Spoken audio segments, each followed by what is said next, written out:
भारत के विदेश मंत्री एस जयशंकर ने चीन के विदेश मंत्री वांग यी से बीजिंग में मुलाकात की। यह दौरा ऐसे वक्त में हो रहा है जब जयशंकर शंघाई सहयोग संगठन यानी एससीओ की बैठक में हिस्सा लेने के लिए चीन पहुंचे हैं।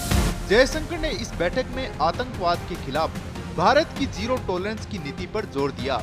उन्होंने कहा कि भारत उम्मीद करता है कि एससीओ जैसे मंचों पर आतंकवाद, अलगाववाद और कट्टरपंथ के खिलाफ सख्त रवैया अपनाया जाएगा। दरअसल यह बयान ऐसे समय में आया है जब भारत लगातार अंतर्राष्ट्रीय स्तर पर पाकिस्तान को सीमा पार आतंकवाद के लिए बेनकाब कर रहा है। खास बात यह है कि विदेश मंत्री एस जयशंकर 2020 के बाद चीन यात्रा पर हैं, जब भारत और चीन के बीच पूर्वी लद्दाख की LAC पर सैन्य टकराव हुआ था। उस टकराव के बाद दोनों देशों के रिश्तों में काफी तनाव आ गया था। अब दोनों देशों के बीच बातचीत और सीमा पर शांति की ओर कुछ प्रगति हुई है। बैठक में जयशंकर ने बताया कि बीते 9 महीनों में दोनों देशों के बीच रिश्तों को सामान्य करने में अच्छी प्रगति हुई है। उन्होंने कहा कि सीमा पर शांति और स्थिरता ही दोनों देशों के बीच रणनीतिक विश्वास की नींव है। अब समय आ गया है कि सीमा से जुड़े बाकी मुद्दों, खासकर डी-एस्केलेशन यानी तनाव घटाने पर ध्यान दिया जाए। उन्होंने यह भी दोहराया कि भारत और चीन पहले ही इस बात पर सहमत हो चुके हैं कि मतभेद कभी भी विवाद नहीं बनने चाहिए और प्रतिस्पर्धा को टकराव में नहीं बदलने देना चाहिए।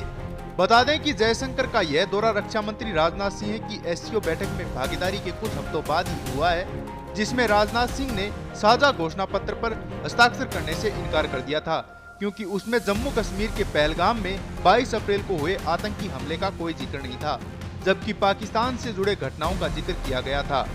चीन इस समय एससीओ का अध्यक्ष है और वह सभी प्रमुख बैठकों की मेजबानी कर रहा है। भारत चीन सैन्य तनाव की बात करें तो मई 2020 में शुरू हुए टकराव में जून में गलवान घाटी में एक हिंसक झड़प हुई थी, जिससे दोनों देशों के रिश्तों में भारी खटास आई थी। हालांकि अक्टूबर 2024 में देपसांग और डेमचोक में सैनिकों की वापसी के साथ यह सैन्य तनाव काफी हद तक खत्म हो गया। इसके 2 दिन बाद कजान में प्रधानमंत्री नरेंद्र मोदी और चीनी राष्ट्रपति शी जिनपिंग के बीच मुलाकात हुई, जिसमें दोनों देशों ने आपसी संवाद को फिर से शुरू करने पर सहमति जताई। ऐसे में विदेश मंत्री का यह दौरा न सिर्फ भारत चीन रिश्तों को एक बार फिर सामान्य करने की दिशा में एक प्रयास है, बल्कि एससीओ जैसे बहुपक्षीय मंचों पर भारत की सख्त आतंकवाद विरोधी नीति को भी सामने रखता है।